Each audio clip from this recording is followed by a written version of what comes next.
follow my lead. We on the road to achieve success and settle for less. No need.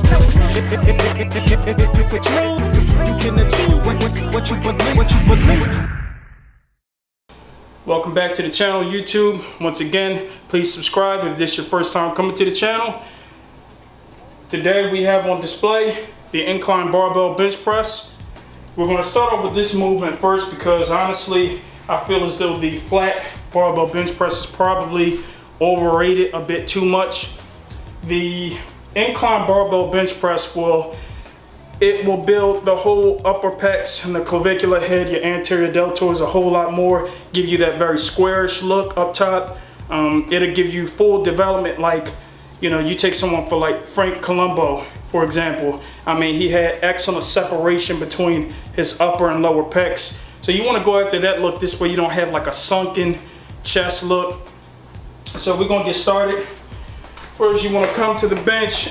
Now for this bench press, for this bench that I have, I don't have the ability to raise the seat, but typically on an incline press, you would have the ability to raise the seat a little bit so that you can brace yourself against the bench, Okay, so when we first approach it, we're gonna come back.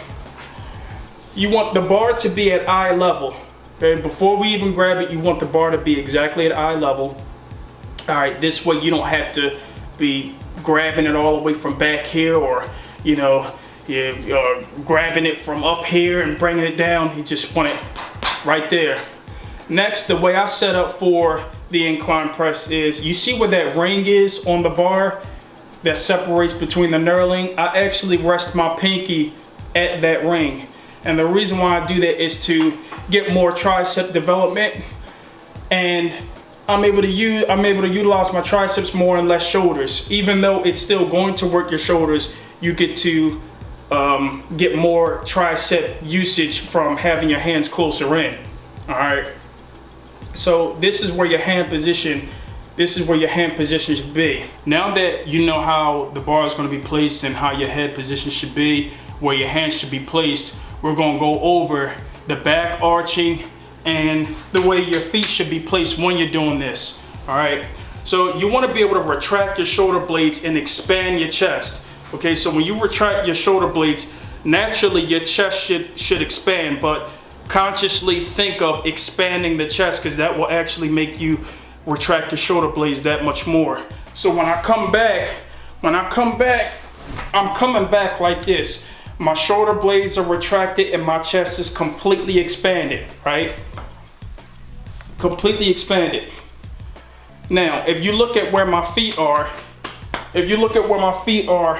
I usually have my legs going outward on a diagonal, all right? Because I want to push from my heels. I'm not really trying to push from my toes, even though that is a particular style that powerlifters lift in, where they'll bring their feet all the way back.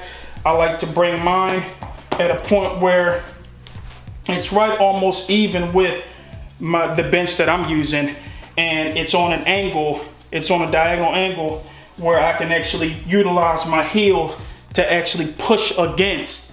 I can push against the bar and everything and include my legs in the movement. This way, you want to do it this way so that you're completely locked in, because what happens is, if you don't retract your shoulder blades and expand your chest, you're lifting like this, all right? And you don't really have anything to brace yourself or to lock yourself in. All right. So now that we have that correct, we're gonna come back, shoulder blades retracted, chest expanded, pinky right on that ring. All right, now the way you grip the bar is, you don't want to use a suicide grip, even though you do want to lift directly through there. All right, so when you grip it, you don't want to be like this, where the weight rests on your hands. You always have everything vertical, extremely vertical. Remember, you're pushing through this whole thing. You're not pushing through your hands. So you keep that vertical, and you want to grip the bar as tight as you possibly can. All right. You have everything expanded, everything is locked in, and we lift up. Find the spot on the wall about a few feet in front of you. come down, pause it. All right, now lift up. Now notice that when I come down, my elbows are not flared out, they actually come down. And the reason why you do that is because you don't want it to wear on your shoulders or your or your rotator cuff. You press up, you come down, bam. And I'm actually towards about the mid to lower portion of my chest. Pause work, bam, expand. All right. Once again, don't use momentum when you're doing this, when you're first learning it. You want to focus on lifting it from a dead stop position. All right. Use pause work. Once you get to that point where, you know, the weight is a lot lighter, then you'll be repping it and you can start going for 10, 15, probably with some momentum stuff. Not to say that that doesn't have merit, but the correct way of lifting is to actually pause it on your chest and then lift up, okay? Once again, the Incline Barbell Bench Press, it builds all of that. This, in my opinion, should be more focused based than the flat bench. So when you come into the gym, a lot of times you see guys who they'll start off with flat or decline just because you can lift more weight doing those, and then they'll just do whatever for incline.